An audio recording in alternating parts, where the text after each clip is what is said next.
Voilà. Alors, on était chapitre Aleph.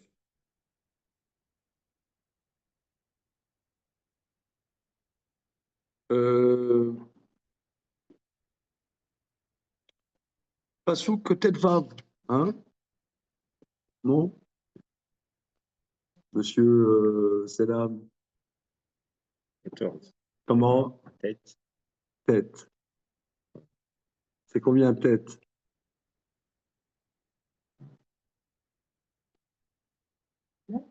9. Et Vav? 5. Oh non. 6. Donc 9 et 6. 9 et 6, 15. Voilà, ça fait 15. Verset 15. D'accord? Alors, on y va. Alors, rappelez-moi votre prénom. Racheline. Alors, Racheline, lisez le verset Tetvav. Je crois qu'on l'a déjà vu, hein, mais on reprend parce que du temps. Oui.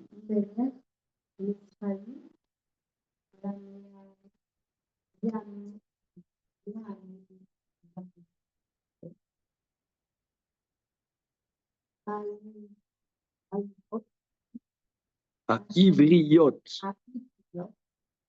Asher Shem.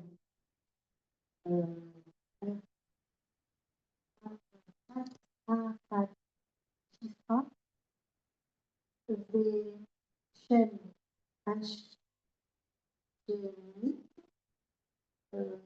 Koua. Ah, très bien. Très bien. Alors, vous allez traduire? Alors, le roi d'Égypte dit,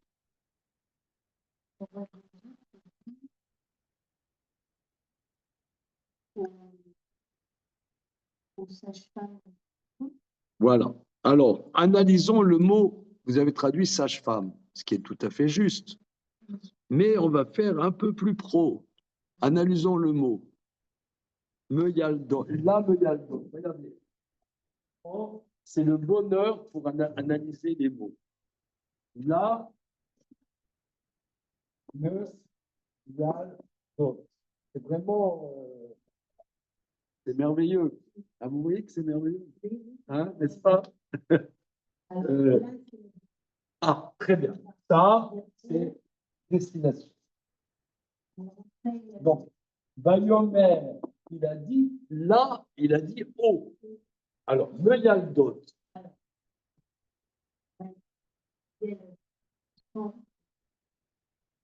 Yélève, c'est l'enfant. Et le même, c'est quoi? C'est celui qui fait naître. L'enfant, c'est celui qui naît. Hein? L'enfant, celui qui naît. Le Vlad, c'est l'enfant qui naît. L'enfant qui naît, c'est le Vlad. Vlad, l'enfant qui naît. Hein? Alors, maintenant, qui naît. Donc, Meyalet, c'est faire naître. Le même, je ne sais pas comment ça s'appelle en termes pro. Meyalet, c'est faire faire. Hein? C'est factitif, faire faire, faire naître. Le même, c'est le même de faire faire. Par exemple, manger, comment on dit manger, monsieur? Ochel. Ani ochel, je mange. Par exemple, je fais manger un enfant, Ani ma'aril, je fais manger. Le même, je fais manger. Vous voyez? Donc, me yalet, c'est l'enfant qui naît. Me yalet, faire naître. En français, ça s'appelle sage-femme. Mais entre sage-femme et me yalet, il y a 500 kilomètres quand même. Hein? OK? Il y a toute la grammaire. Me yaldot, vav, tav à la fin. Ça veut dire? C'est le pluriel. Hein? Meyalda, c'est le singulier de la sage-femme. Meyalda et meyaldot. Alors, on va voir qu'en hébreu, il y a en hébreu biblique et en hébreu biblique, il y a plusieurs manières de dire sage-femme. Il y a Meyalda et Chaya aussi. Chaya, c'est aussi sage-femme. Le mot Chay, hein, fait vivre, voilà, qui donne la vie. Hein. Chaya, vous avez un prénom, hein. C'est un prénom féminin, Chaya. Chaya.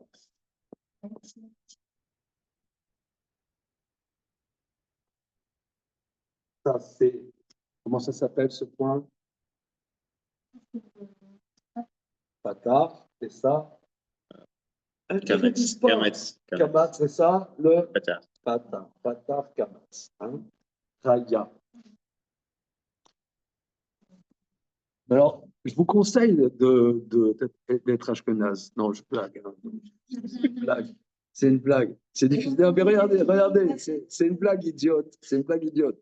Mais parce que pour définir est-ce que c'est un patar ou un kamatz, comme on prononce, comme le kamatz en ashkenaz se prononce O, par exemple, le prénom, on ne dit pas chaya, on dit chayo. Hein? Voilà. Donc, c'est une blague, hein. Vous connaissez ça absolument 100% blague. 100% blague. Il n'y a aucun sous-entendu autre que. Voilà. Alors, ok. Donc, il a dit, le roi d'Égypte, l'ameyal dot aux sages-femmes, à Ivriote. Hébreu. Alors, la dernière fois, on avait analysé le mot ivri. Hein. On avait analysé le mot ivri. Le Ever, il y a plusieurs sens hein, au mot ivri. Plusieurs sens. Alors, il a dit, le roi d'Égypte, aux sages-femmes hébreux, Asher Shem Achad Shifra, que Shem, le nom Achat, de l'une, Shifra. Alors, Shifra, le mot Shifra, Shapir, ça veut dire beau. Shapir, ça veut dire beau. Alors, hein, Shifra, le mot Shapir. Ça veut dire. Par exemple, dans les Zmirot de Shabbat, il y a un chant de Shabbat, on voit le mot Shapir dans le sens de beau. Je vais vous passer, on va prendre un Patach Eliaou, je vais vous montrer dans le Patach Eliaou.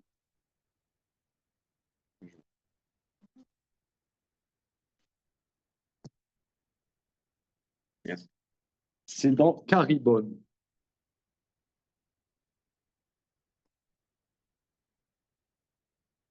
Parce que c'est bien les chants de Shabbat, mais si on arrive à comprendre les paroles, c'est encore plus chouette. Hein. Alors, regardez page 486 dans le Patar.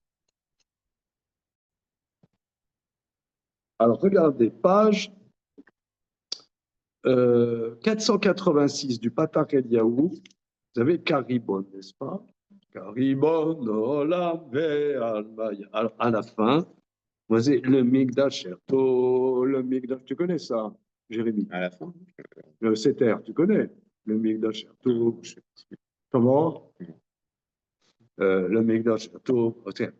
Les Amola, Maya, vous connaissez? Non. Vous connaissez Seter? Comment? Non, mais vous connaissez. Vezamola, Shirin Verachshin. Nous chanterons pour toi, Shirin des chants, Verachshin des murmures, Birushalayim,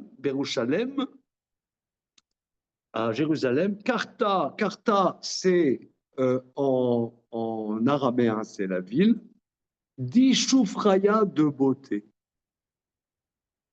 Karta des Shufraya, la ville de beauté. Jérusalem, Jérusalem, Karta des Shufraya, la ville de beauté. Donc, Shapir, ça veut dire beau. Shafir, ça veut dire. Dans le premier paragraphe, Là, c'est, Non. c'est Shefar. Ah, oui, Shafar Kadamai Nachavaya. Shafar, il y a aussi le mot beau ici. Ouais. Shafar, ça veut dire beau. Hein. Donc, le nom d'une sage-femme, c'est Shifra. Rachi explique parce que le bébé, quand il naissait, elle le faisait beau, elle le nettoyait, elle l'emmaillotait de manière qu'il soit tout beau. Voilà. Veshem Hachénit est le nom de la deuxième sage-femme, Poua. Poua, alors Rachi explique sur la base de la Gemara, dans le traité Sota, c'est qu'elle fait des onomatopées pour que l'enfant se calme. Poua, poua, comme ça, que l'enfant. Elle lui chante des chansons pour que l'enfant qui pleure, elle le prend dans ses bras, elle lui chante un peu des chansons, poua, poua, poua. Elle chante des comptines, vous voyez, pour que l'enfant se calme. Donc c'était. Alors, il y a des discussions dans le Talmud pour savoir qui sont ces deux sages-femmes. C'est-à-dire, c'est des responsables des sages-femmes des enfants hébreux. Hein. Voilà. Il y en a qui disent, donc la version classique, que c'est Yocheved et Myriam. Yocheved et Myriam. C'est ce que dit Rashi. Yocheved, Shifra c'est Yocheved et Poua c'est Myriam. Voilà. Alors, le verset Tetzaïn, Mayan, s'il vous plaît.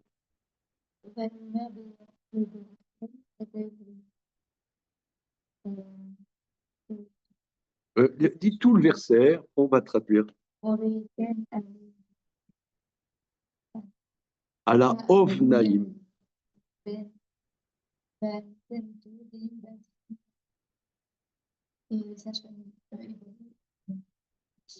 Non, non. Vayomer, c'est le pharaon qui dit. C'est au singulier, vous voyez. Vayomer, il dit, donc, il donne une consigne à ses sages-femmes. Beyaletrem et Ivriot.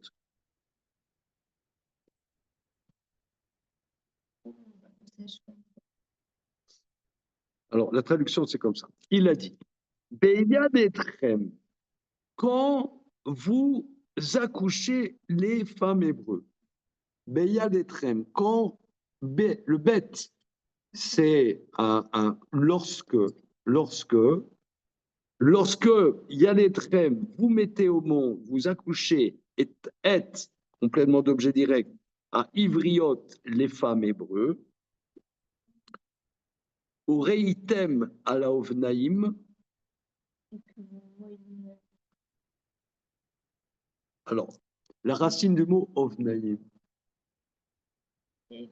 Even. Even, comment? C'est une pierre. Hein? Alors, il y a Even, c'est une pierre.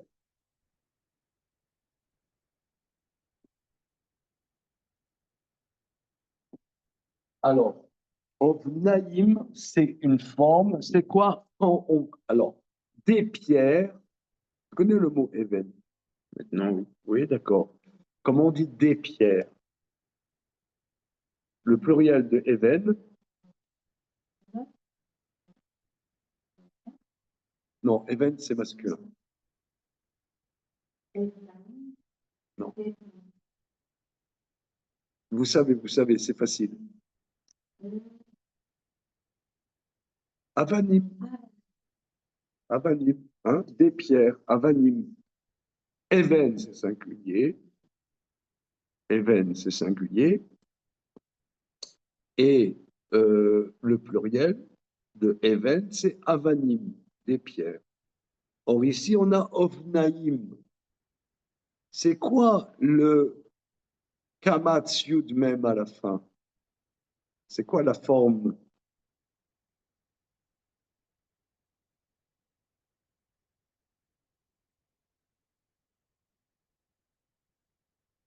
Est-ce qu'il y a des mots, ça vous rappelle quelque chose, certains mots qui ne se terminent pas par Yud même, mais par Kamatz Yud même?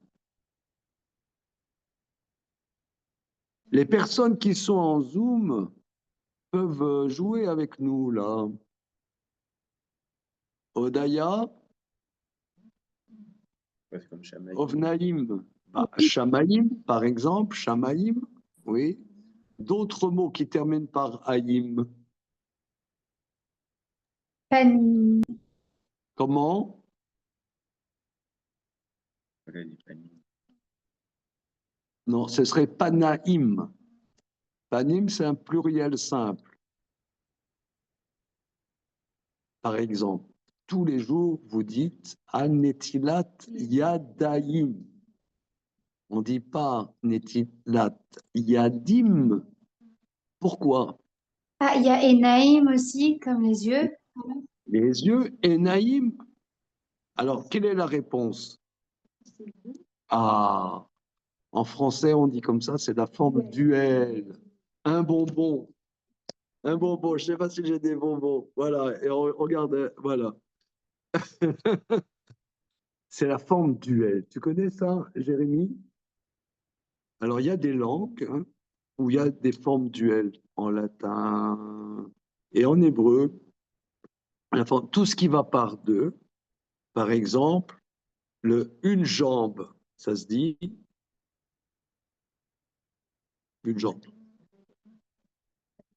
Non, ça c'est des jambes. Régel, c'est la jambe. Raglaïm, voilà. Et vous voyez bien que le pluriel normal de régel, c'est régalim. C'est chaloche régalim. On dit chaloche régalim, les trois fêtes. Les trois fêtes où on va à pied à Jérusalem. Chaloche régalim. Les trois fêtes de pèlerinage, hein, si on peut s'exprimer ainsi. Mais réglaïm, c'est deux jambes. On dit netilat yadayim. Normalement, c'est netilat yadim, les mains. Mais comme les mains vont par deux, on dit yadayim. Tu vois?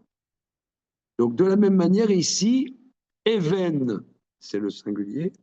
Avanim, c'est les pluriels. Ovnaïm, c'est deux pierres. Alors, qu'est-ce que ça veut dire, ça? Qu'est-ce qu'il dit? Le roi. Lorsque vous mettez au monde, tu as noté, ami, la forme duel? Attends, attention, ça sort à l'examen. Hein? Ah, il faudrait faire un contrôle. Ah, si, un petit contrôle. Hein? Pour que ça, il faut que ça rentre. Tu vois, Ovnaïm, tu vois où c'est? Ouais. Est-ce que, euh, ouais. Ah ouais, ça existe. Hein? On prend notre temps pour que tu puisses écrire. Si tu veux du papier, il y a plein de papier.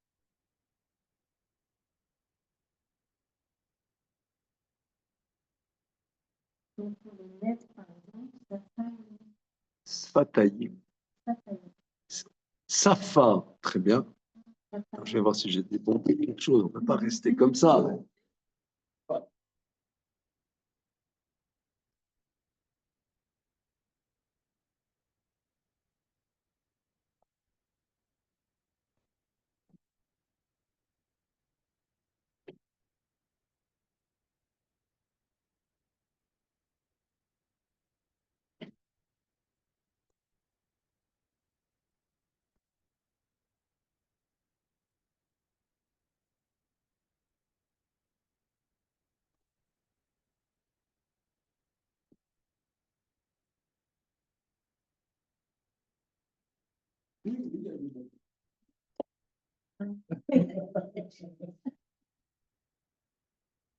Alors, je, je reprends, je reprends ce que vous dites. Oui. Par exemple, la lèvre, safa, safa. Eh bien, les lèvres, ça dit sfatayim. Sfatayim. Évidemment, si vous voulez, parce que on ne peut pas lire safaïm, puisque le et fait partie de la racine safaïm. Donc, pour que ça soit, pour qu'on puisse le prononcer, le et se transforme en tav. Sfatayim. Sfatayim. Hein? C'est bon, Jérémy? Dans la Mia, on dit pas Safai. Hachem Sefatai Tiftar, c'est ça? Oui, alors c'est très bien, très bien. Hachem Sefatai, là, c'est Sefataim Sheli. C'est mille Sefatai. Sefatai, Sefataim, c'est les lèvres, mais comme c'est avec le pronom personnel, Mais mes lèvres, hein, le même tombe, et il y a le yud reste qui est à la fois le signe du pluriel et le signe de la première personne du singulier. Mes lèvres, ce Hachem, ce Fatai, Tiftar, mes lèvres. Hein, ok? C'est bon. Alors, qu'est-ce que c'est? Vayomer beyad etrem et taivriot. Quand vous mettez au monde les femmes hébreux, au ritem à la ovnaïm, vous voyez un ovnaïm. C'est la table d'accouchement. Ovnaïm, pourquoi? Parce qu'il y avait deux pierres.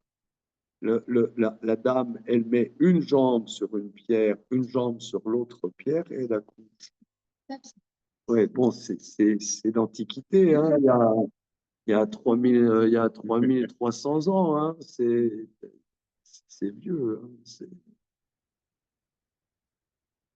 Donc là, il y avait des pierres faites où elle mettait une jambe sur une pierre, une jambe sur l'autre pierre, et elle accouchait entre les deux. C'est la table d'accouchement. Hein. Voilà. Donc, au ritem al-ovnaïm, vous voyez sur la table d'accouchement, im ben ou va mitem auto. Voilà.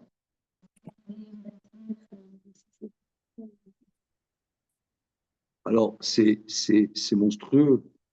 C'est monstrueux. Il dit aux sages-femmes hébreux, bonjour Joël, on est dans le premier chapitre de Shemot, le verset 16, verset Tetzaïn. Voilà. Donc c'est monstrueux. Il nomme des responsables des sages-femmes et leur dit, si c'est un garçon, avant qu'il ne, vous voyez, dès qu'il naît, vous le tuez. Et c'est une fille, vous la faites vivre. Alors euh, alors là, il y a quelque chose de très profond. Comment c'est possible que, là, il y a quelque chose de monstrueux, c'est que les ennemis du peuple juif nomment les ennemis du peuple juif nomment des responsables de la persécution même de leur peuple, vous voyez. Et souvent, c'est que en les nommant responsables, ce responsable se dit, moi, je suis à cette place, je peux minimiser la casse. Vous voyez, souvent, il dit, voilà, je suis nommé par le SS et j'essaie de minimiser. Là encore, il me demande de tuer que les garçons, alors je vais essayer de minimiser la casse. Et après, la personne, elle devient complice de son bourreau et elle ne peut plus s'en sortir. Elle ne peut plus s'en sortir. Et alors là, regardez le verset Yud Zayin. Jérémie, si tu peux lire le verset Yud Zayin. alors, Vati Re, euh, Vatirena, Oui. Ameyaldot et Aelokim, Velo Asu, Kacher Diber, Aléen, Meler Misraïm, Vate Vatecha. Vaterchayen, Vatechayena. Vaterchayena, et Ayeladim.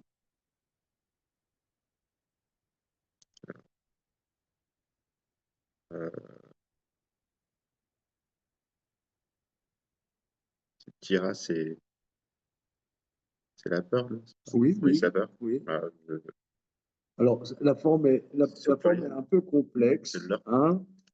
La forme est complexe. Euh, Tyréna, c'est le futur. Elles craindront, mais le Vav transforme en passé. Elles craignèrent Ameyaldot et sage-femme, et Elohim, Dieu.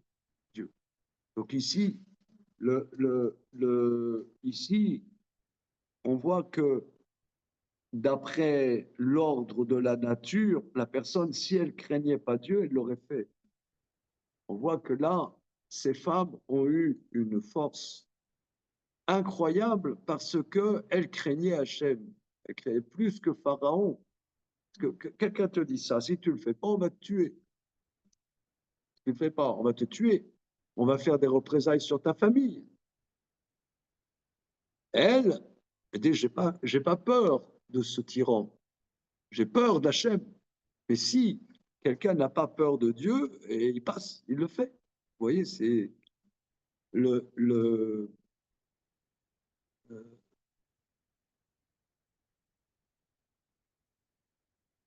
il y a dans la Seconde Guerre mondiale, les Allemands, quand ils arrivaient quelque part, ils nommaient des conseils de notables juifs à qui ils demandaient des quotas de gens qu'ils envoyaient dans les camps.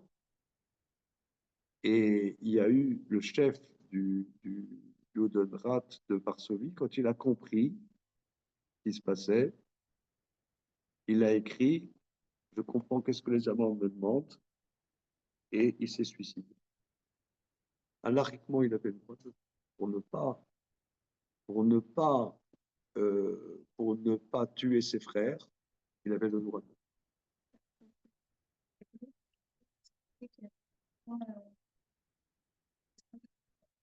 Je ne pensais pas que ça va être C'est tuer, oui, tuer d'autres gens. Tu es un tel, sinon je te tue. Je te laisse tuer. Et par contre, il y en a qui n'ont pas eu cette crainte de Dieu et qui ont fait le sale boulot. Hein. Mais lui, je me souviens plus son nom.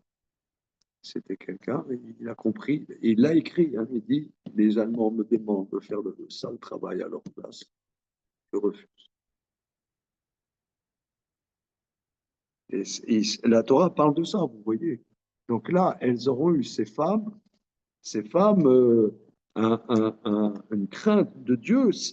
Le verset dit, elles craignèrent Dieu, vélo assou, kacher diber aleem eler mitzrayim. Vélo assou, Pas fait. elles n'ont pas fait.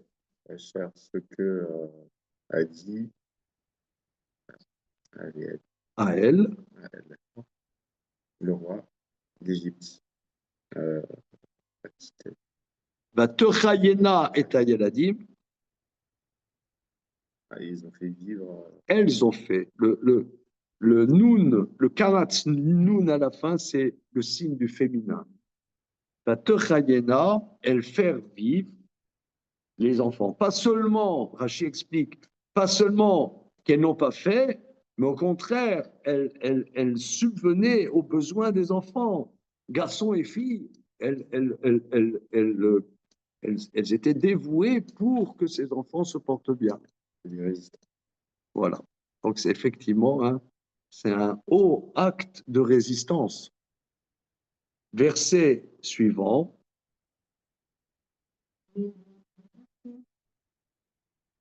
Comment? Oui, c'est le troisième personne du pluriel féminin. Et pareil pour plein aussi. C'est ça, c'est ça. Verset suivant. Allez-y. Vaïkra, Malek, Ephraïm, Benyamin, Vayomer, Laïm, Madoua, Assiten, davar, Adavar avec Vaté, Vaté, Vatat, Terayena, Ayana, et Ayeda.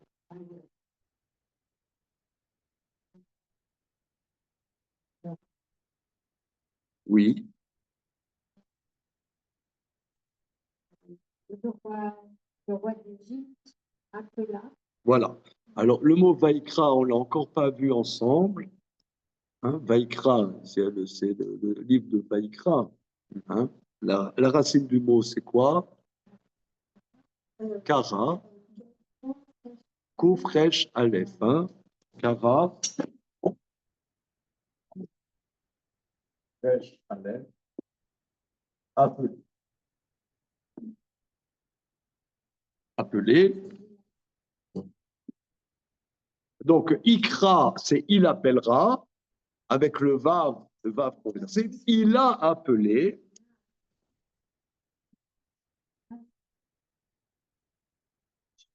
Voilà. Il a dit, il leur a dit, Ah oui, Madoua. Alors, je ne sais pas analyser le mot, mais ça veut dire pourquoi. Ouais, Madoua, ça veut dire pourquoi. quoi, Asitem,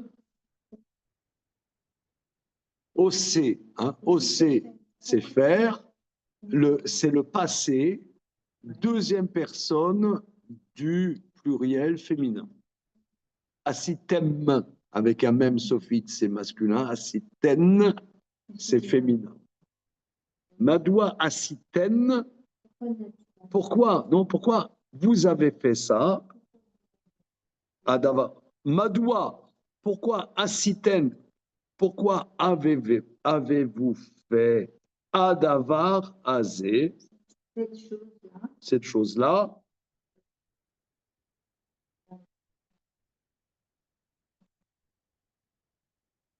c'est un On l'a vu dans le verset précédent. que les enfants. Vous avez fait vivre les enfants. Vous avez pas. Alors, en vérité, euh, il interpelle les sages-femmes pas tant sur le fait qu'elles ont enfreint ce qu'il a ordonné, mais sur le côté qu'elles ont fait vivre. Qu'elles ont laissé. Elles ont fait vivre, mais c'est plus, fait vivre. Elles ont, pas seulement elles ont enfreint, c'est pas là-dessus qui les interpelle.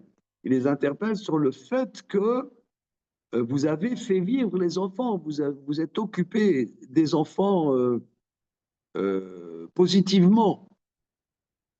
Alors, entre parenthèses, c'était quoi le projet de Pharaon de laisser vivre les filles et de tuer les garçons? Quoi?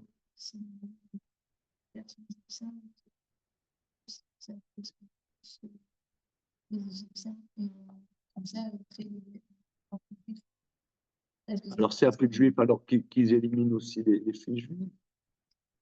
Alors, oui, parce que ça passait par le père. Au tout début, ça Ah, passait avant le don de la Torah. Exactement. Avant le don de la Torah. Mais c'est même, c'est pas les Comment? c'était- Non, ça non, passait non, par le ça père. c'est les libéraux qui disent ça. Ah, ok. Les libéraux qui disent ça.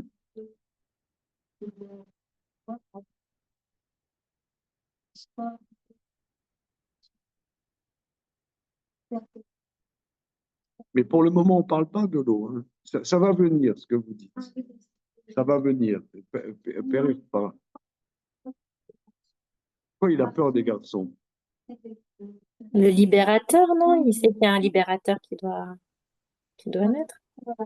Ah, un libérateur. Alors, je vais vous dire, moi j'ai entendu du rabbin Joseph Citruc une explication absolument sublime. Je pense qu'il a dû entendre ça quelque part, c'est une explication absolument sublime.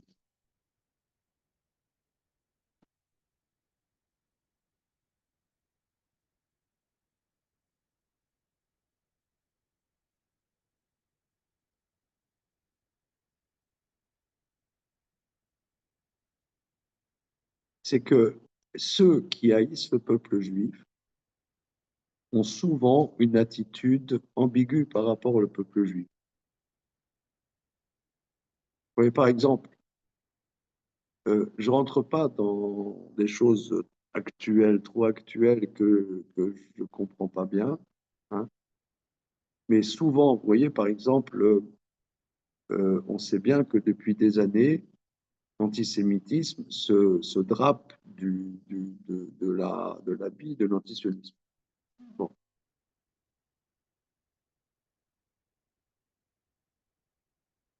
En vérité, les goïms, ils sont fascinés par les juifs. Ils sont absolument fascinés. Vous voyez, par exemple, des livres qui sortent ou des émissions. Vous demandez aux Français quels sont les gens, les médiatiques qu'ils préfèrent, ils vont vous dire Michel Drucker, ils vont vous dire Jean-Jacques Goldman, que sais-je, comment? Patrick Bruel. Non, ça c'est dans la communauté. Et ils vont vous dire, je ne sais pas moi, des choses, mais etc. Il y a des vedettes juives qu'ils adorent, etc. Mais lorsque le peuple juif affirme son identité juive, ça, par contre, il ne supporte pas. Par exemple, que vous avez un intellectuel juif qui dit, par exemple, oui, halte au génocide à Gaza. Alors là, c'est extraordinaire. Ah oui, des juifs comme ça, on les aime. Moi, je ne suis pas, regardez, moi, je ne suis pas antisémite. La preuve, c'est que je donne la parole à des juifs qui disent oui, c'est intolérable. Je ne rentre pas dans les détails parce que je ne comprends rien de ce qui se passe. Alors, je comprends ce qui se passe, je me tais. Et disons, le phénomène, on voit, que si vous voulez vous faire aimer par les goyim, vous niez votre identité. Vous dites, je suis juif, mais je suis comme vous, quoi. Je mange de lapin à Yom Kippour et tout va bien, etc. Oui, parce que Macron a dit qu'il ne faut pas que les Juifs oublient leur universalité. Voilà, mais c'est parfait. Mais c'est exactement ça, si vous voulez. Ce que tu dis, c'est un bonbon, oui. C'est exactement ça. C'est-à-dire que le garçon, c'est l'identité affirmée. Le juif, quand il s'affirme dans son identité, alors ça, c'est intolérable. Mais on n'a rien contre les juifs. La preuve, les filles, il faut les faire vivre. Mais excusez-moi, vous me connaissez, j'ai un petit esprit taquin et euh, pas tellement dans les normes, excusez-moi. Vous voyez, par exemple, vous demandez les vedettes, par exemple, vous dites les plus belles femmes de cinéma actuellement. Ils vont vous dire trois juives, Nathalie Portman, Scarlett Johansson et Gal Gadot. Ouais, c'est que des juives. Mais à part ça, ce qui se passe à Gaza, c'est intolérable. Ouais. Mais c'est exactement ce que moi j'ai entendu du rabbin Citruc. Ils sont fascinés, ils aiment le judaïsme. Mais pas un judaïsme qui s'affirme. C'est les garçons. Voilà. Ça ne rentre pas vraiment dans les mots, si vous voulez. Non, ça ne rentre pas vraiment, mais je trouve que cette explication, elle est prophétique. Elle explique énormément de choses. Le garçon,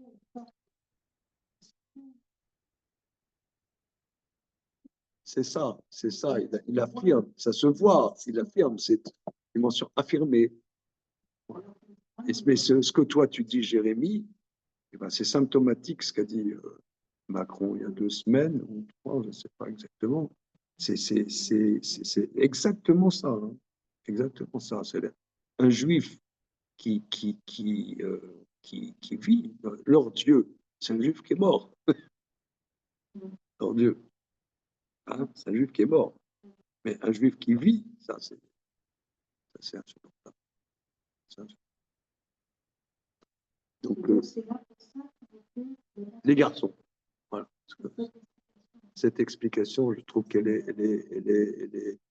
elle rend bien compte parce que c'est ambiguïté. Si tu veux éliminer les juifs, ah non, mais moi je suis antisémite.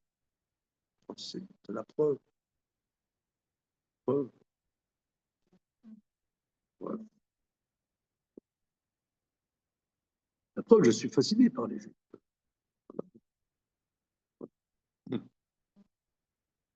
Là, c'est pas moi. Voilà.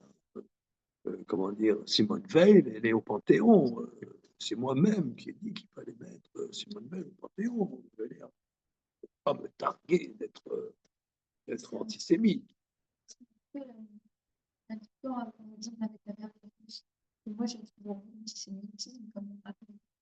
Donc, c'est-à-dire que plus on va s'éloigner du judaïsme, je ne vais pas toujours me rappeler complètement les juifs à la fin. Par exemple, la fête C'est vrai, c'est vrai. est complètement Assimilé. C'est vrai. Et pourtant, on lui a rappelé qu'il était comme un juif. Donc, moi, je Oui. trouve que c'est un peu des deux. Par exemple, il y a un militant d'extrême gauche, Ilan Gabé, là, et ben là, tout le monde n'arrête pas de lui dire salut juif, alors que lui, il est pro-Gaza. Il est Ah, oui. une catastrophe. Et ben là, pour le coup, ces derniers jours, là, il se fait détruire par le camp qui devrait être avec lui. Ah, Parce qu'on lui rappelle qu'il est c'est juif. très puissant ce que vous dites, ça c'est très très puissant, mais c'est pas le sujet. Évidemment, il y a plusieurs aspects. Hein. Évidemment, Je pense par qu'il y a exemple, les vous deux. voyez, il y a Julien Drey qui était le créateur des SOS Racisme. Hein, il y a 40 ans, il a créé SOS Racisme, l'amour des immigrés, tout ça, machin. Il s'est fait jeter, mais jeter complètement. Et là, il s'est bouleversé. Il dit maintenant, je le dis, non, je suis juif. Quoi. Avant, il était complètement. C'est ce que vous dites. C'est un autre aspect. Il y a 2 ou 3 antisémitismes. C'est un sujet tellement incroyable qu'on ne peut pas limiter à 2 explications. En tout cas, dans le verset, ça rend bien compte de ce plan-là, quelque part, de faire vivre les filles, hein, et d'éliminer les garçons. Alors, pourquoi vous avez fait cette chose-là? Vous avez fait vivre les enfants. Verset suivant, Yutet.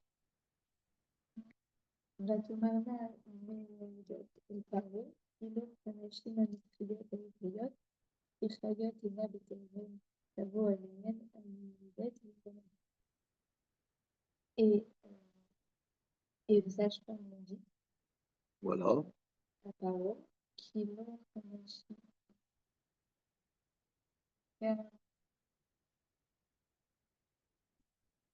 Car les femmes égyptiennes.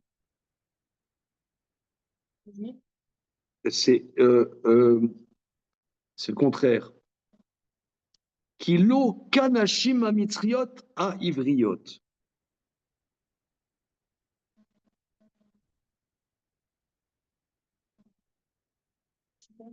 Voilà. Voilà. Ce n'est pas comme les femmes égyptiennes, les femmes hébreues. Les femmes hébreues ne sont pas comme les femmes égyptiennes. Kilo à ivriot, nous on aurait dit en français, kilo à ivriot, kanashim à mitzriot. Hein? Parce que comme c'est inversé, on a un peu du mal à saisir. Kilo kanashim à mitzriot à ivriot. Ce n'est pas ka, c'est le kaf de la comparaison. Hein? Comme. Hein? Comme. Ce n'est pas comme nashim. Alors, vous voyez, ici, il y a une anomalie. Le mot Isha, c'est le singulier. Et le pluriel de Isha, c'est Nashim. C'est une anomalie. Hein. Comment? Non, c'est tout le temps. Hein. Le pluriel de Isha, c'est Nashim, c'est toujours. Vous avez les toilettes Anashim et les toilettes Nashim. Jusqu'à nouvel ordre, ça va changer maintenant. Ils ont- pendant quelques millénaires, c'était écrit Nashim, Nashim. Bon, maintenant, je ne sais pas comment ça va être écrit. Mais en tout cas, restons-en là. Hein? Nashim, c'est les femmes. Voilà. Donc, il y a Euh, c'est une autre racine. C'est pas la même racine. Isha, Isha, c'est le singulier. Nashim, c'est une autre racine. Non. Anashim, avec un Aleph. Anashim, c'est les hommes. Je ne sais pas expliquer. Hein. Je ne sais pas expliquer. Et en plus, c'est masculin. Comment? Et en plus, c'est masculin.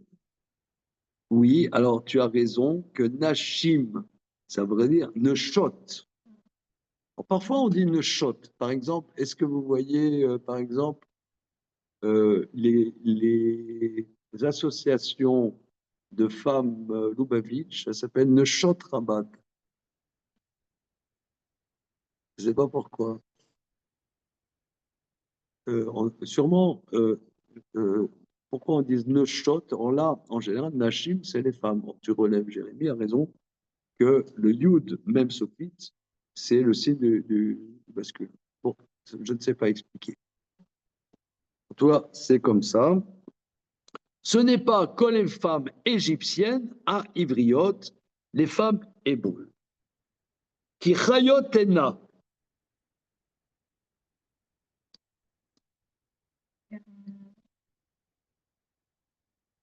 N'est-ce pas ainsi? Elles sont, Ena, elles sont. Elles sont des- Oui, alors très bien. La, la traduction première, elles sont pleines de vie. Continuons. Beterem tavu alem ameyaledet veyaladou beterem. Alors, le mot terem veut dire avant. Terem, ça veut dire avant. Beterem, lorsqu'avant. Lorsqu'avant.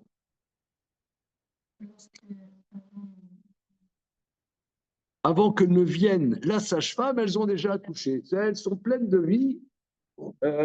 Toi, tu nous as demandé que lorsque, ça veut dire, tu nous as demandé de déguiser un assassinat.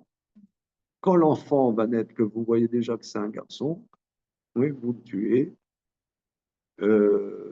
Et vous dites, ah, il est mort-né, machin. Il est mort-né, on est désolé, madame, il est mort-né. Mais quand on arrive, l'enfant est déjà né. Je ne veux pas faire un crime, on veut pas faire un crime. On fait croire à la mère que l'enfant est mort-né, d'accord. Mais quand l'enfant est né, elle nous appelle et avant qu'on arrive, déjà elle a accouché. Alors, on ne peut pas faire un crime comme ça, monsieur le roi. On ne peut pas. Elles sont pleines de vie, elles n'ont même pas besoin des sages-femmes. Alors, il y a plusieurs explications. Donc, vous avez expliqué, elle a raison, hein, n'est-ce pas? Vous avez expliqué à raison, elles sont pleines de vie. Alors, Rachid donne plusieurs explications. Qu'en vérité, les femmes juives, c'est des bêtes sauvages. Les bêtes sauvages, elles n'ont pas besoin elles ont pas besoin de sage-femme. Oui, tu as la gazelle, quand elle accouche dans la savane, elle ne met pas dans la savane, elle n'a pas besoin d'une sage-femme de gazelle. Donc, voilà, elle se débrouille. Madame la lionne, elle se débrouille. Madame la panthère, elle se débrouille. Elles sont pleines de vie. Et aussi, Pachier dit aussi que le mot chaya, c'est bête sauvage. Oui, bête sauvage. Par exemple, un animal domestique, ça se dit comment un animal domestique? Animal domestique. Mais un animal sauvage, ça se dit chaya. Donc, non, c'est des bêtes sauvages. Elles sont pas disciplinées. Vous nous avez nommé cheftaine cheftaine des accouchements. Elles accouchent qu'est-ce qu'on peut faire, monsieur le roi, monsieur l'empereur? On ne sait pas quoi faire. On arrive, elles ont déjà accouché, alors on dit ça là. Hein. Mais il y a aussi quelque chose ici de très, très puissant aussi, c'est la dimension bête sauvage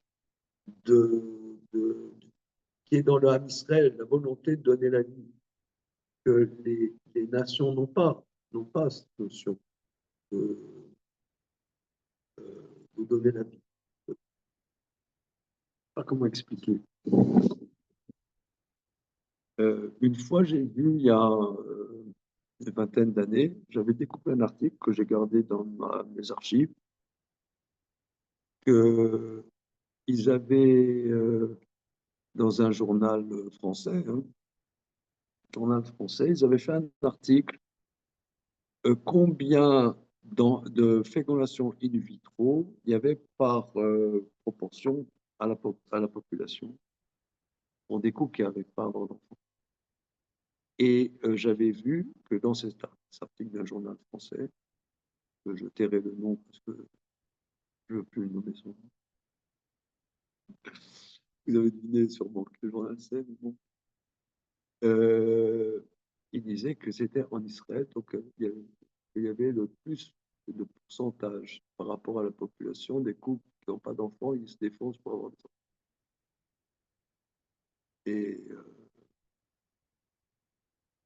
Et d'ailleurs, on m'a dit il y a quelques années,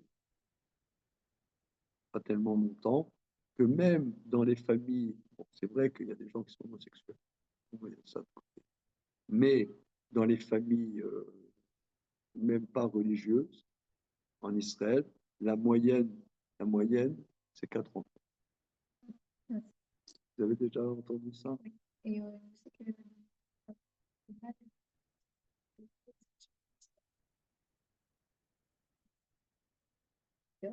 sais que les Arabes israéliens,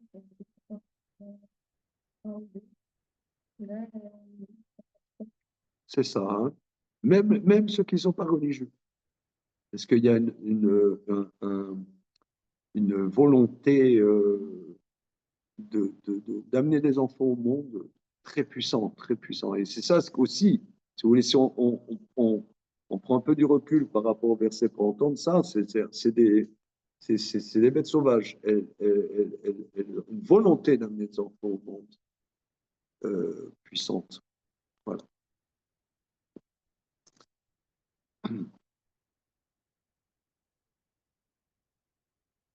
Alors, le verset suivant, c'est à qui? C'est à toi, Jérémie? Verset Kaf. Oui. Perdu. Verset Kaf. Verset 20. C'est bateau. Ici, là. Là, Ah, Kaf, tu vois? ah oui. Kaf. Merci. Vayetev Elohim la Meyalgot, Vayerev Aaron, Vayatsemu Meod.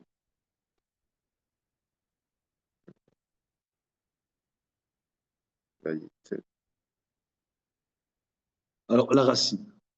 Comme Tov. Tov, qui veut dire Bien. bien, bon. Bon. Vayetev Elohim la Meyaldot. La bonté d'Hachem. Alors, il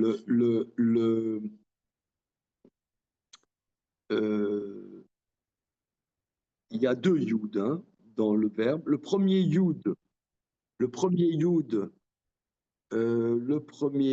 c'est le futur avec le verbe conversif. Et le deuxième yud, c'est donner du tov. D'accord. Il a donné du tov, Elohim la meyaldot. Dieu a donné du bienfait aux sages-femmes. Donc Dieu si vous voulez, ici, on est quand même dans quelque chose aussi qu'il faut s'imprégner de ça. C'est que parfois, dans la vie, on est en face d'épreuves et l'intérêt premier, ce serait de se soumettre et ne pas faire la volonté de Dieu.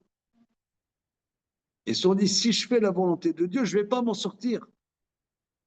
Nous, on est souvent dans des épreuves comme ça, dans la vie. On se dit, voilà, si moi, je fais la volonté de Dieu, je vais avoir que des problèmes. Là, si j'enfreins l'ordre de Pharaon, je vais avoir que des problèmes. Mais elles ont craint Dieu.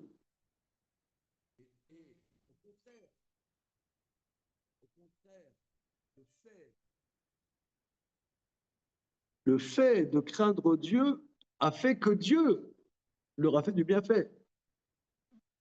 Bien qu'apparemment, on aurait pu penser qu'elles auraient que des problèmes. Mais le fait qu'elles ont craint Dieu, dans cette situation, au contraire, Dieu leur a donné du bienfait. Donc ici, c'est vraiment quelque chose de très, très important parce que c'est quelque chose qui nous touche dans la vie.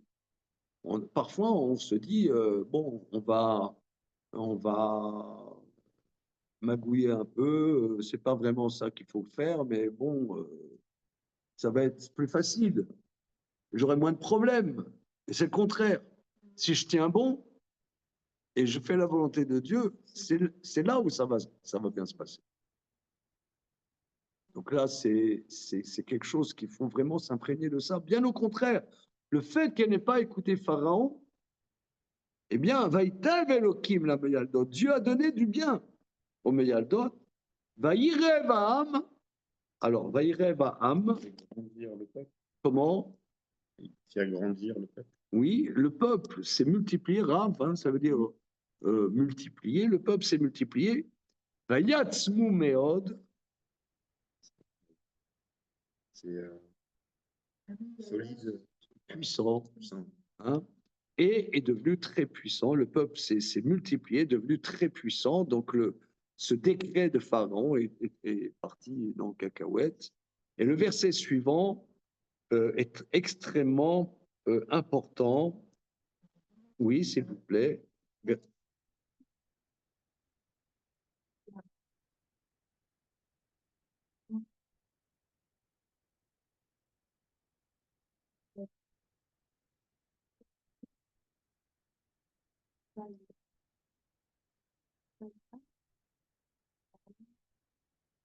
Batim.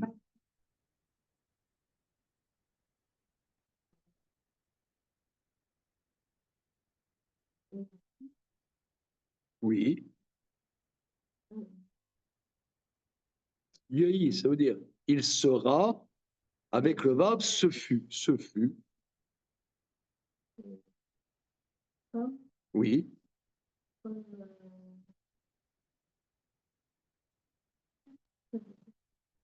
Yarou, c'est craindre, ira. Alors regardez, voir, c'est resh, aïn, et, ça c'est voir, resh, aïn, et, ça c'est voir. Les craindre, c'est resh, yud, resh, aleph. Vous voyez? Le yud fait partie de la racine. Vaïki Yarou, ce fut comme Yarou Ameyaldot, comme les sages-femmes ont craint et Elohim, ont craint Dieu, comme les sages-femmes ont craint Dieu, Vayas Laen Batim,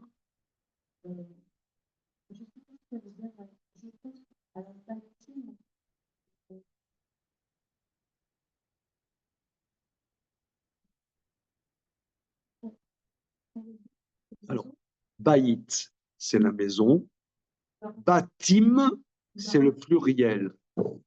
Baït, c'est la maison, hein, comme chacun sait, Baït. Et le pluriel, le Yodipa, Batim, Baït. Hein. Le pluriel, c'est Beta, même chose.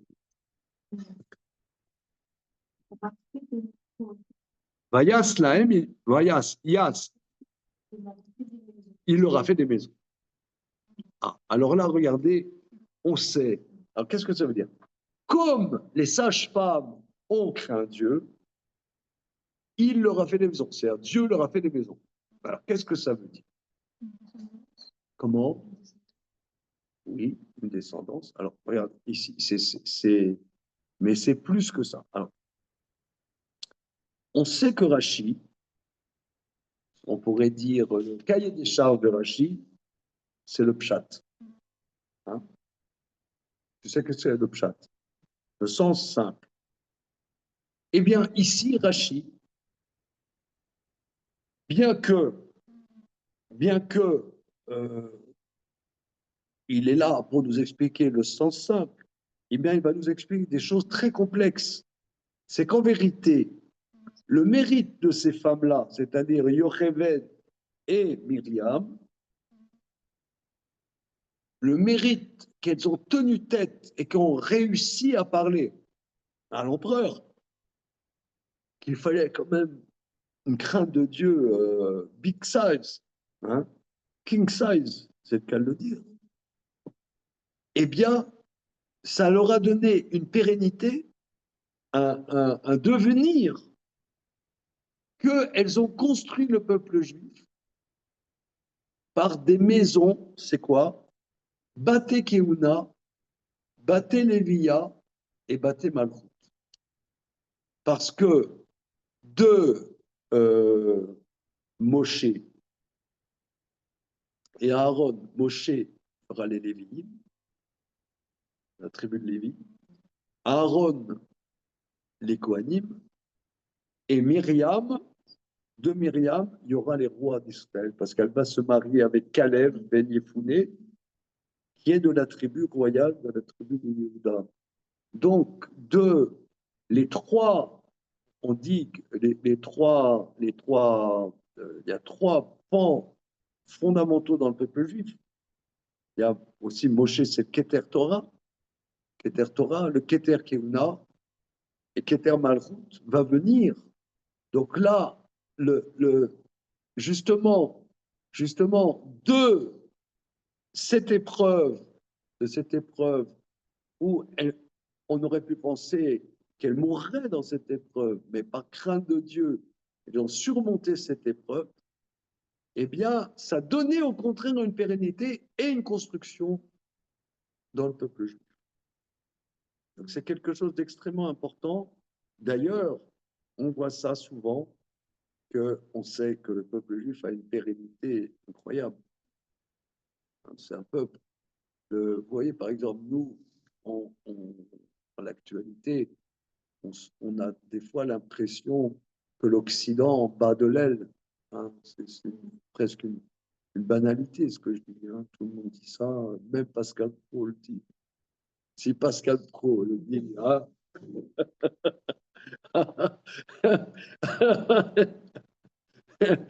Ça doit être vrai. Voilà. Mais le peuple juif, malgré toutes ces épreuves, mais pas malgré, grâce à toutes ces épreuves, a une pérennité. Parce que les commentateurs expliquent tout ce qui est de l'ordre de matériel, c'est frites.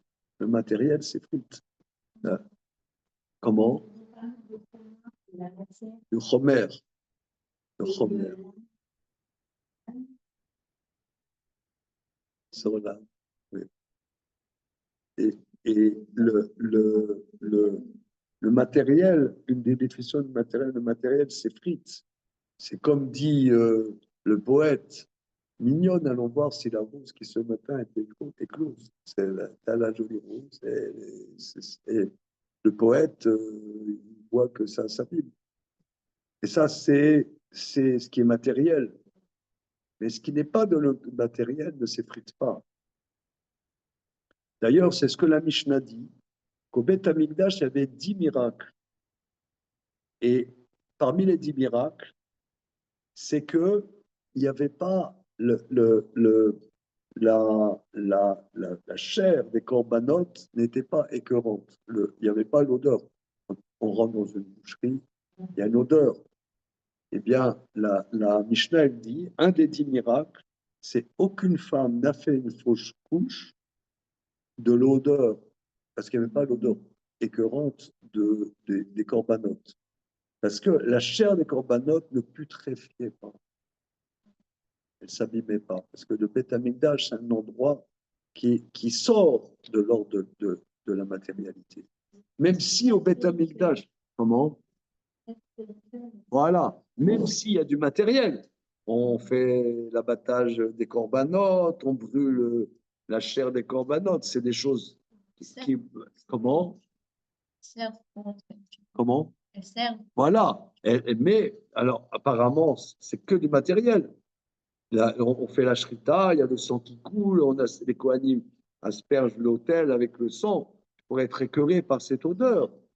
Eh bien, la Mishnah dit, il y a un miracle, qu'au Beth Amikdash, il n'y avait pas ce côté dégradé de la matérialité.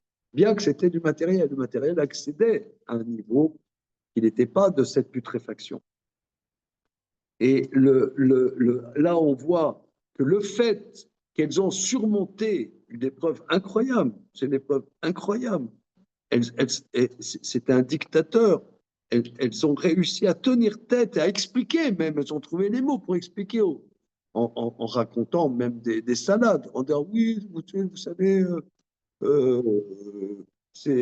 c'est comme des bêtes sauvages, on arrive, le boulot est déjà fait, qu'est-ce que vous voulez qu'on fasse, monsieur le roi, machin. Et il ne les a pas, bien au contraire, elles s'en sont sorties haut la main dans cette épreuve. C'est quelque chose qu'il faut intégrer, ça. C'est quelque chose, moi j'apprends. J'apprends que des fois, on aimerait un peu concilier, être un peu conciliant. Bon, allez, mais c'est pas comme ça qu'on construit. Voilà. Dieu, alors, ici, c'est très impressionnant qu'il leur a fait des maisons. Il leur a fait des maisons. Alors, on pourrait expliquer aussi. Alors, Rachi explique que c'est les maisons, la Keuna, la Levia et la royauté par Myriam qui a épousé Caleb de la tribu de Yehuda qui a donné des rois dans le peuple juif. Mais on peut aussi expliquer qu'il leur a fait, c'est le roi, il a été épaté par ses femmes, il leur a donné il a été reconnaissant que ces femmes étaient têtes, que c'est lui qui leur a donné, je ne sais pas moi, une maison à Jean les Pins. C'est ce que je dirais aussi. Non, non, c'est ce que moi je dis. D'accord, ok. Non, pas j'en ai pas, mais sur donner des maisons, c'est. Comment? De donner des maisons, non, ça c'est. Alors, reprenons. Il leur a fait des maisons. Qui leur a fait des maisons? Qui leur a fait des maisons? Alors, Rachi explique, c'est Dieu. Voilà. Or, c'est impressionnant parce que Rachi est là pour donner le sens simple. Or, c'est un sens quand même très, très. Comment? Un sens très, on va dire, poussé, quoi. Hein? Très, très puissant, très, très, très profond. Très profond. Bon. Mais on pourrait dire, je pense qu'il y a des commentaires qui disent cela, c'est pas Rachid, que l'empereur, voyant ces femmes qui quelque part tiennent tête, mais pas par effronterie, mais elle leur explique qu'il a du respect pour ces femmes et il leur donne des cadeaux, quoi. Je vous donne des maisons, des palais, je vous donne des palais. Et d'ailleurs, ça me fait penser à le premier pharaon à l'époque d'Abraham, quand il a pris Sarah, il croyait que Sarah était célibataire, il l'a pris, et Pharaon a été frappé à devoir Sarai sur la parole de Sarai. C'est Sarai qui disait aux anges, frappe Pharaon. Et quand il s'est rendu compte de la grandeur de cette femme, il leur a donné plein de cadeaux. Donc on peut expliquer aussi, parce que un potentat, voir que quelqu'un n'a pas peur il est épaté quand même. Hein. Tout le monde dit oui monsieur, oui monsieur, oui monsieur, et quelqu'un dit non. C'est très féministe. Comment? C'est très féministe. Mais absolument, hein, il y a on voit mais ça aussi, c'est très bien ce que tu dis, Jérémy. On dit la place des femmes dans le judaïsme. Excusez-moi, mais bon, c'est vrai, il y a 3 dames là en Zoom. Je ne sais pas qu'est-ce qu'elles vont me dire, la place de la femme dans le judaïsme. Bon. Tu écoutes mon épouse là? Cathy, tu écoutes ce qui se passe? Bon, en tout cas, bon, c'est la grande question, mais on voit Oui, quand oui, même que j'écoute, oui, j'écoute. oui, et qu'est-ce que tu Oui. dirais là-dessus? Je ne dis rien, j'écoute. C'est tout. Non, parce que Jérémy Sella me relève qu'on voit ici ces femmes qui ont une dimension de construire le peuple juif. Bon,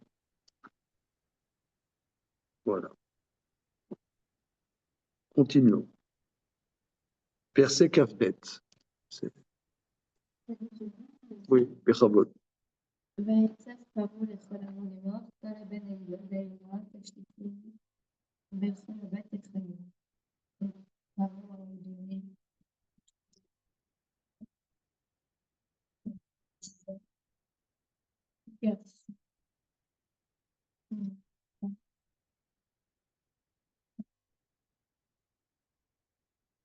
Alors, Yéor, c'est le Nil. Hein. C'est en vérité, le mot Yéor, on le voit dans Parashat Miketz, lorsque Pharaon fait des rêves qu'il est au-dessus du canal. Hein. Yéor, c'est le canal, parce que comment c'était l'Égypte, l'Égypte ancienne, d'accord, dans le Nil, c'est là, parce qu'il ne pleut pratiquement pas. Donc, tu as le Nil et ils font des canaux pour irriguer le pays. Donc, ça, c'est ça le Yéor. C'est des canaux. Ouais.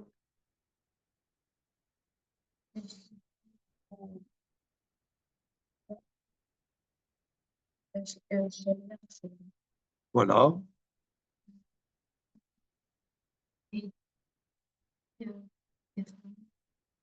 voilà, vous ferez vivre. Alors là, Vayet Tsav, hein, Tsav, c'est le même mot que mitzvah, n'est-ce pas? Mitzvah, c'est un ordre. C'est un ordre. Vayet Tsav, il a ordonné Pharaon. Alors regardez ici, il a ordonné à tout son peuple. Alors ça, c'est ce que vous avez dit. C'est que là, ces mages nous disent, Messire, ok, si on laisse vivre les garçons, nous avons vu qu'il va y avoir un garçon qui va vous mettre votre empire, renverser votre empire. Donc, on ne peut pas laisser vivre les garçons. Et on ne sait pas en vérité si ça va être un Hébreu ou un Égyptien. Parce que dans Moshe Rabbeinu, il y a une ambiguïté.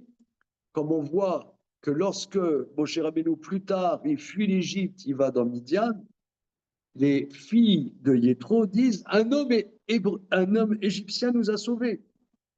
Donc, il y a une ambiguïté dans Pharaon. Il ne savait pas est-ce que ce serait un Égyptien qui renverserait votre trône ou bien un Hébreu. Donc, il ordonne à tout son peuple, même à son peuple, pendant une certaine période, vous tuerez les garçons. Et du coup, eux aussi ont été victimes de la cruauté. Ils ont été victimes de cette cruauté. Donc, vous voyez ici comment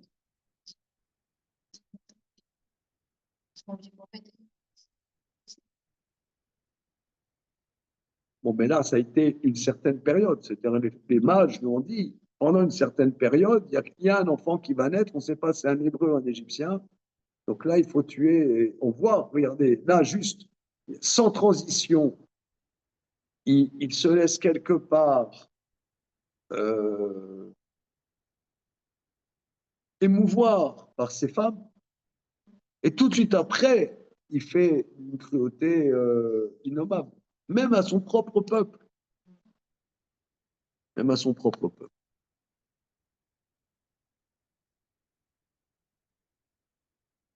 Et ça, parole, l'amour est mort. Il a ordonné Pharaon à tout son peuple en disant Kolaben ayelod ayeorat asherut. Tout garçon qui naît dans le Yéhor, donc dans le canal, vous le jetez, tachlir. On connaît le mot tachlir, monsieur Jérémy. À Rosh Hashanah, c'est quoi tachlir? Ouais, traduction exacte. Ah, alors, très bien, oui. Alors tachlir, c'est un verset. Dans un verset où on dit Tachlir bimsolotam kol chatotam. Envoie au tréfonds des mers toutes leurs fautes. Tachlir bimsolotam. Tachlir, alors la racine de mot. Alors là, il y a le mot, il y a envoyé, il y a shinamka, il y a shinamkret, shaliar tzibur, par exemple. Hein? Mais là, il y a envoyé, comme en français, t'as envoyé et renvoyé. Jeter. Envoyer, c'est shlach. Shlach avec un chab sophite, c'est jeter. C'est la même. Alors, ici, il y a un point important. Un point important, c'est que les commentateurs disent souvent, nous avons déjà dit ça depuis notre première séance ensemble, que les racines hébraïques ont 3 lettres. Ça, c'est connu. Mais souvent, ces 2 lettres et la 3e lettre ou la première lettre se permutent et donnent des nuances à la racine. Vous voyez, regardez. Ici, tu as Shin, la même. Graf. Et Shin, la même. C'est presque le même sens. Parce que le chet et le raf, c'est des gutturales. Mais c'est des nuances de gutturales. L'un est plus appuyé que l'autre.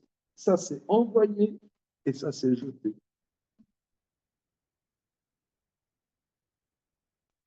C'est le mouvement d'envoyer, mais plus ou moins fortement. On voit, par exemple, Zain Resh Aïn. Ça veut dire quoi? Zain Resh Aïn. La descendance. Oui. Zera, c'est une graine. Hein? C'est une graine. Maintenant, le mot, le Aïn, c'est aussi Aïn, c'est aussi une gutturale.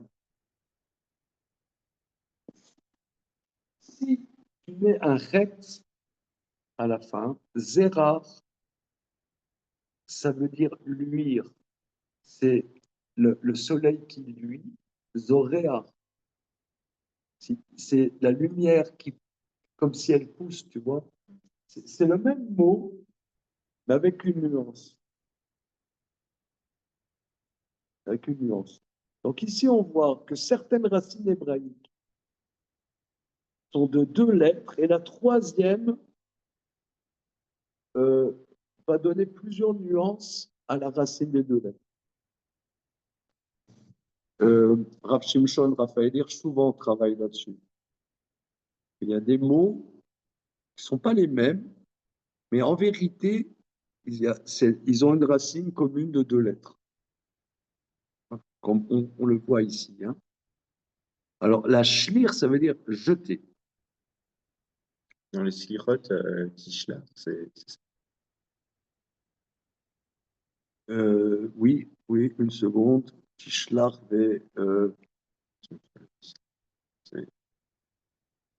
C'est un chet. Un chaf. C'est un chaf. C'est jeté. C'est jeté. OK. Donc là, on est en vérité dans le cœur de la barbarie, puisqu'il s'attaque à son propre peuple. Hein, à son propre peuple. Et on va faire le premier verset, et je pense qu'on s'arrêtera là-dessus. Jérémie. Vayeler ish mibet Lévi, vayikar et bat Lévi. Voilà. Ils allèrent, C'est au singulier. il est allé Il est allé.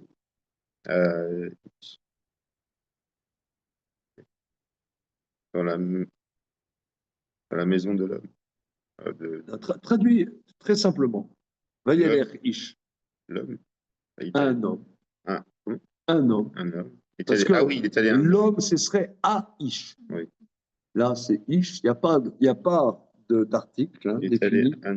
un homme. Dans la maison. Non, mi. De la maison. De la maison. De Lévi. Voilà. Ouais.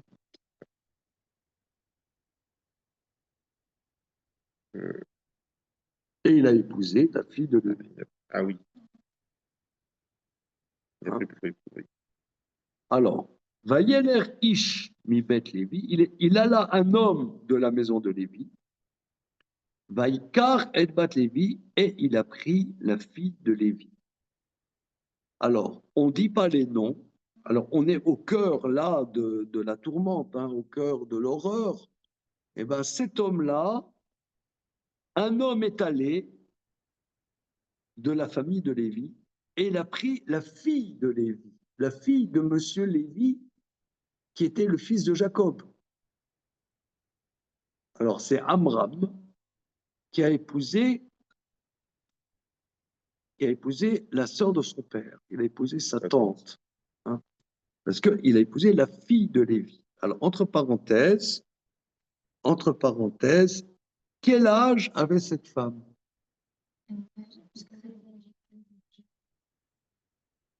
Oui, bon, si elle s'est mariée à 18 ans, hein. Oui, et comment on fait le calcul? Alors, je vous fais le calcul. Parce que là, maintenant,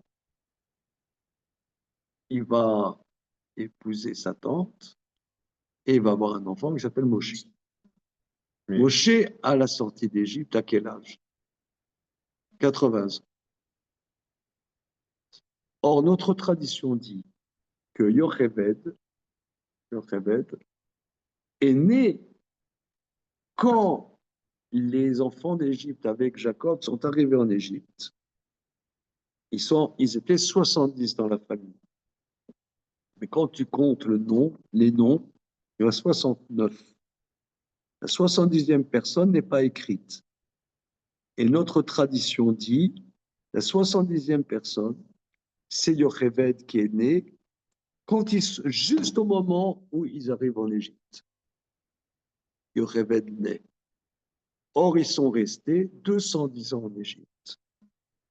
210 ans en Égypte, moins 80, puisque Moshe avait 80 ans à la sortie d'Égypte, moins 80, ça fait 130. Alors là, regardez, là, ça va nous forcer quand même à méditer. Pourquoi nos maîtres sont obligés de dire ça, quoi? Peut-être elle avait 30 ans, là, c'est bon. Toi, tu nous fais un truc à pataquès comme ça, trop compliqué de dire qu'elle avait 130 ans.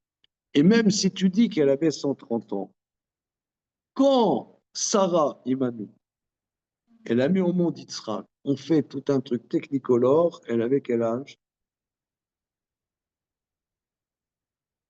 90 ans. Elle avait 90 ans. Elle était très vieille. C'est vrai que mettre au monde à 90 ans, ça c'est fufu. D'accord? Bien. Mais là, dis-le explicitement qu'elle a eu un enfant à 130 ans. Or, ce n'est pas écrit explicitement. Il faut faire des calculs et des trucs. Il faut être talmudiste, si vous voulez. C'est pas évident. Donc c'est une question.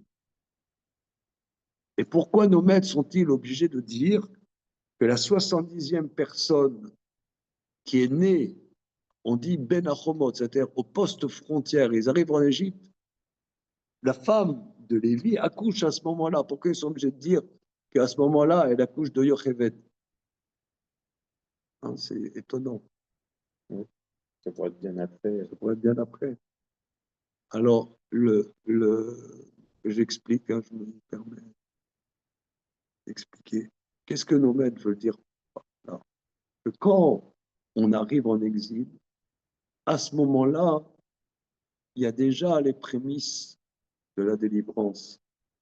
C'est-à-dire, juste au moment où ils arrivent en Égypte, qui est en vérité le cœur même de l'oppression, qui va être l'oppression, la personne par qui la délivrance va venir, c'est à ce moment-là qu'elle naît, la délivrance. Vous voyez. Je pense que c'est ça ce que nos maîtres veulent nous enseigner.